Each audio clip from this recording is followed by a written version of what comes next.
نحمده ونصلي وسلم على رسوله الكريم. أشهد أن لا إله إلا الله وحده لا شريك له وأشهد أن محمدا عبده ورسوله. قال الله تعالى في القرآن الكريم: أعوذ بالله من الشيطان الرجيم. والمؤمنون والمؤمنات بعضهم أولياء بعض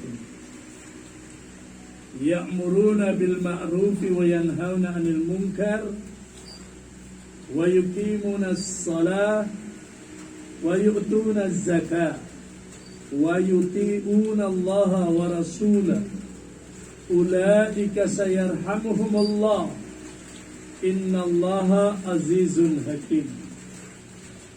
Berfirman Allah Subhanahu wa ta'ala, mukmin laki-laki dan mukmin perempuan, khususnya suami dan istri, ba'duhum awliya'u ba'du, tolong menolong satu sama lain. Mukmin laki menolong mukmin perempuan, sebaliknya mukmin perempuan menolong mukmin laki-laki. Khususnya suami menolong istri, istri menolong suami. Dalam perkara apa? Allah sebutkan dalam ayat ini yang pertama, ya'muruna bil ma'ruf wa yanhauna 'anil munkar. Tolong menolong dalam menegakkan yang ma'ruf dan mencegah yang munkar. Jadi amar ma'ruf nahi munkar ini singkatnya adalah dakwah yang dahulu ditugaskan untuk para nabi saja. Namun untuk umat akhir zaman, kenapa mereka menjadi umat yang terbaik? Kenapa kita menjadi umat terbaik? Karena dikatakan dalam Al-Quran, kuntum khaira ummat. Kuntum ini diambil dari demir antum, bukan anta, bukan anti. Kalau anta, kamu sekalian laki-laki. Kalau anti, kamu sekalian perempuan. Tapi di sini antum, sehingga disebut kuntum, kalian semuanya, laki dan perempuan, umat yang terbaik. Tapi syaratnya harus ta'muruna bil ma'ruf wa tanhauna 'anil munkar. Sehingga dalam ayat ini tolong menolong yang pertama diarahkan oleh Allah, yakni dalam amar ma'ruf nahi munkar, dalam dakwah menghadiri. Bagaimana supaya istri kita menafikan makhluk, mengisbatkan Allah. Begitu juga bagaimana suami ibu-ibu supaya menafikan makhluk, mengisbatkan Allah. Bahwa segala sesuatu yang kita lihat, kita tampak, kita dengar, ini semua datang dari Allah. Cuman karena kita tinggal di dunia jadi asbab saja. Semua apa yang lihat ini cuma asbab, tapi tipuan semua. Pohon keluarkan buah, menipu, bukan pohon yang keluarkan buah. Allah yang keluarkan buah lewat pohon. La ilaha illallah.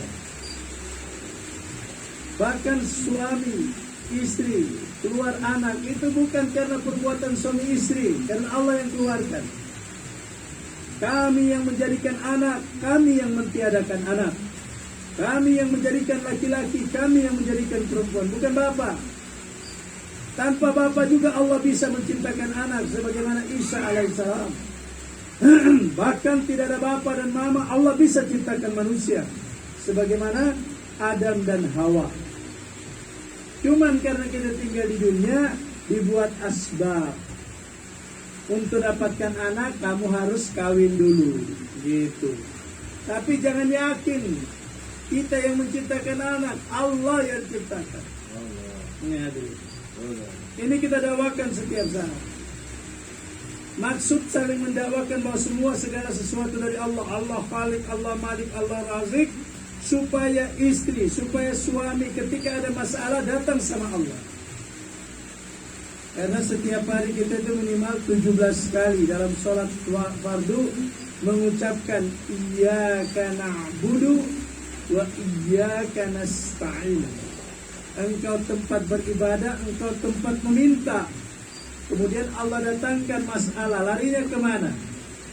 Nah, lari kepada Allah atau lari kepada makhluk? Waktu kita sakit kepala, datang ke tempat wudhu atau datang ke tempat obat?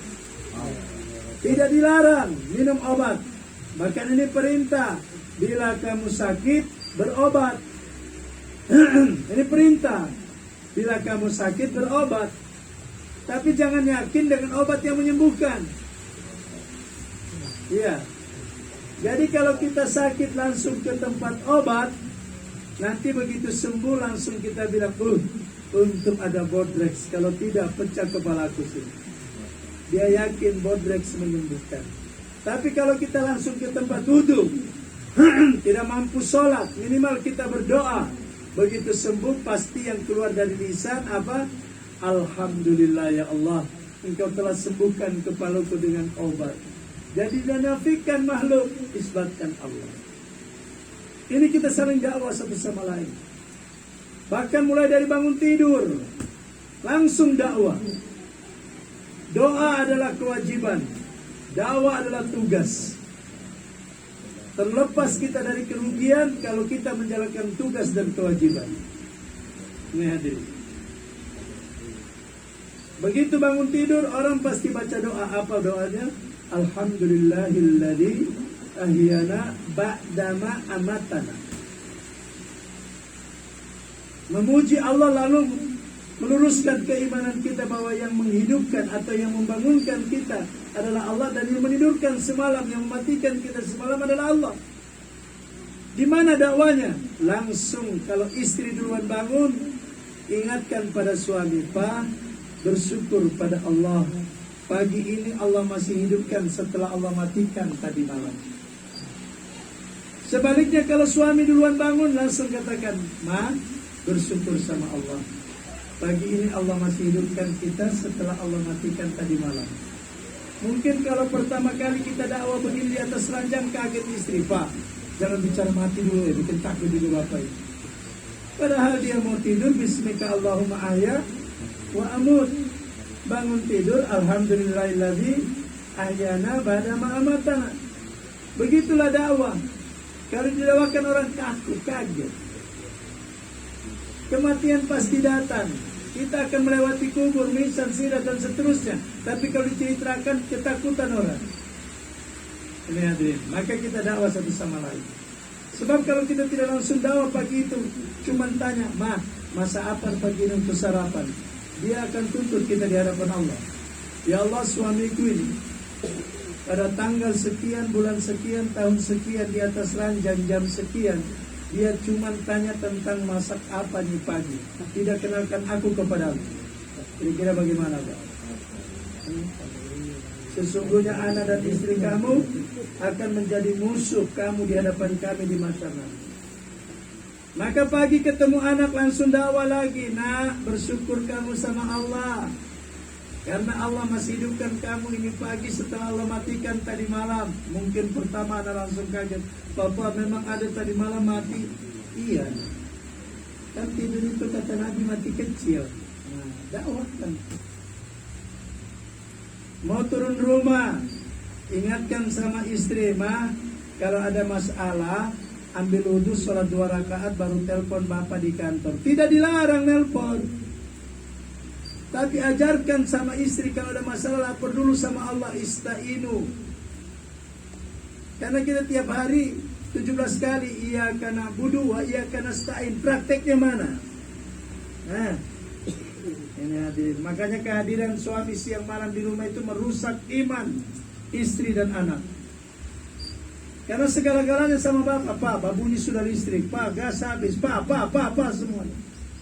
Sementara Nabi bilang, belajar kamu meminta kepada Allah walaupun sejumput garam. Mana mungkin istri bisa praktek minta sama Allah kalau ada suami. Makanya kita tinggalkan 3 hari, 40 hari, 4 bulan. Ini hadirin. Kadang kalau tinggalkan 3 hari, 40 hari, tapi hubungan jalan terus, tidak ada. Makanya matikan HP kalau lagi keluar. Putus hubungan, mutu gabla maut kata Nabi.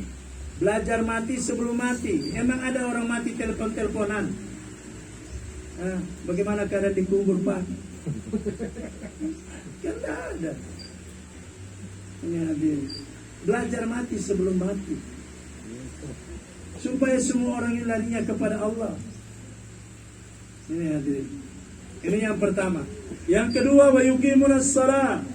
Tolong menolong dalam menegakkan sholat, memperhatikan satu sama lain, khususnya suami dan istri. Terutama pertama memperhatikan waktu. Alhamdulillah di Indonesia ini sebelum azan sudah ada bunyi suara mengaji, tarahim, kumpul beduk. Sementara kami berapa negara kami kunjung tidak boleh azan keluar, coba. Tapi ajib. Terus waktu kami di Amerika itu sebelum azan sudah banyak orang di masjid.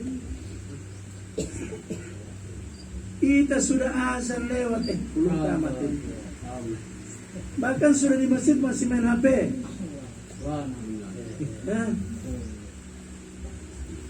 Ini hadirin. Inilah kelalaian kita, waktu. Yang kedua, tempat. Saling memperhatikan. Bagi perempuan tidak ada perintah wajib ke masjid, tapi juga tidak ada larangan. Ini perempuan. Kalau bapak-bapak tidak ada alasan, Pak. Sebab kalau bapak-bapak ini 5 waktu di rumah, nanti bapak-bapak menjadi suami yang soleha. Pakai jilbab saja. Itu laki-laki kalau kebanyakan di rumah, sifat perempuan masuk dalam dirinya. Sedikit-sedikit di depan kaca, korek-korek kening, telinga, korek-korek jari, persis perempuan. Tidak boleh tersinggung sedikit, banting piring. Ini hadir. Makanya laki-laki harus masjid. Makanya dikatakan rumah itu, masjid itu disebut Baitullah, tapi juga disebut Baitul Muttaqin, Baitul Mukminin. Rumah Allah, rumahnya orang bertakwa, rumahnya orang beriman. Jadi kalau ibu-ibu mau tahu suaminya beriman atau bertakwa, lebih banyak di rumah atau di masjid. Kalau lebih banyak di rumah berarti ini suami yang soleha.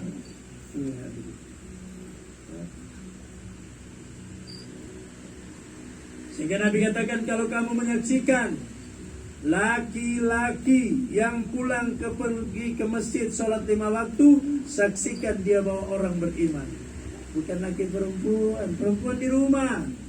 Bahkan dikatakan sholatnya seorang wanita di rumahnya dan di dalam kamarnya lebih baik daripada sholatnya seorang sahabat di belakang Nabi, di masjid Nabi. Ini perempuan punya hebat. Bahkan sudah dapat pahala itu, dapat lagi pahala dari suami dan anaknya yang pergi sholat berjamaah di masjid. Suaminya dapat 27 sholat berjamaah di masjid, istrinya yang di rumah dapat 28. Sahabat tanya, ya Rasul, dari mana yang satunya? Kalau ada 27 dari kami, yang satunya karena mereka menjaga diri dan harta di rumah. Ini wanita, Pak. Dia di rumah. Ini hadir. Sebab pahala wanita itu mengikuti pahala suami. Di dunia saja coba perhatikan. Kalau suaminya jadi dokter, istri biar tidak ada sekolah pasti dipanggil ibu dokter. Padahal tidak ada sekolahnya. Suami jadi bupati, istri langsung dipanggil ibu bupati. Suami jadi presiden, istri juga dipanggil ibu presiden, bahkan dibilang ibu negara. Tapi kalau istri yang jadi presiden, suami dipanggil Taufik Kemas. Di Indonesia kan pernah ada presiden perempuan yang bernama Megawati. Apakah ada jabatannya Megawati berpengaruh kepada suaminya Taufik Kemas? Tidak ada. Sampai meninggal dunia Taufik Kemas saat dia masih menjabat presiden pada saat itu, tetap dibilang Bapak Taufik Kemas, bukan Bapak Presiden. Lebih ada pengaruh jabatan anak terhadap kedua orang tua daripada istri terhadap suami. Contohnya, kalau anaknya jadi dokter, pasti mama bapaknya kemana-mana dipanggil juga. Papanya dokter, mamanya dokter, kan gitu. Kalau anaknya jadi jenderal, pasti mama bapaknya juga dipanggil jenderal. Oi mamanya jenderal, oi papanya jenderal. Berani kau kore mamanya jenderal, nah tembak kau jenderal. Mananya seorang wanita, seorang ibu hanya mendorong suaminya, anaknya melakukan kebaikan-kebaikan, semua pahala itu masuk sama dia. Bahkan dikatakan seorang ibu atau wanita yang mendorong suami dan anaknya melakukan kebaikan, dan ketika itu juga dia mendorong suami anaknya pergi memperjuangkan kebaikan. Dan saat dia mau pergi, suami dan anaknya mau pergi memperjuangkan kebaikan, dia siapkan perbekalannya. Dan ketika ditinggalkan dia bersabar dan ikhlas di dalam penantian. Maka seluruh pahala yang didapatkan suami dan anaknya didapatkan juga istri tadi, ibu tadi. Bahkan nanti di hari kemudian duluan masuk surga 500 tahun daripada suami dan anak. Duluan. Dia akan duduk di atas kuda yang terbuat daripada yakut berwarna kuning kehijau-hijauan. Lalu dia memakai seloyor pengantin dipegang 70.000 malaikat. Di kepala dia ditaruh mahkota yang bertatakan ratusan biji berlian. Satu berlian lebih mahal daripada dunia beserta isinya. Inilah yang dipahami oleh sahabiah dahulu, sehingga 124.000 sahabat yang punya kuburan di Jazirah Arab cuma 10.000. Di mana yang 114.000? Bukan keluar 3 hari, 40 hari, 4 bulan, keluar tidak pulang-pulang lagi. Karena mereka paham dengan perkara tadi. Itu wanita-wanita dahulu. Bahkan hebatnya, asbab terlibatnya wanita di dalam dakwah. Rumah-rumah bekas penyembah berhala, bekas pembunuh, bahkan membunuh istri dan anak sendiri, penjudi. Apa yang terjadi? Dari rumah-rumah mereka keluar anak-anak yang hafizah, alim, da'i, da'iyah, muballigah. Kenapa? Karena suami yang mendapatkan amalan Masjid Nabawi dibawa pulang ke rumah, istri langsung mengamalkan bersama keluarga. Ini hadirin. Inilah yang diharapkan keluarnya kita di Masturat seperti itu. Ini hadirin. Supaya rumah nanti hidup sebagaimana hidupnya amalan Masjid Nabawi. Di dalam tetap ada ta'lim wa ta'allum, ada dakwah ilallah, ada zikir wal ibadah, ada khidmat. Itu rumah kalau mau dijadikan surga.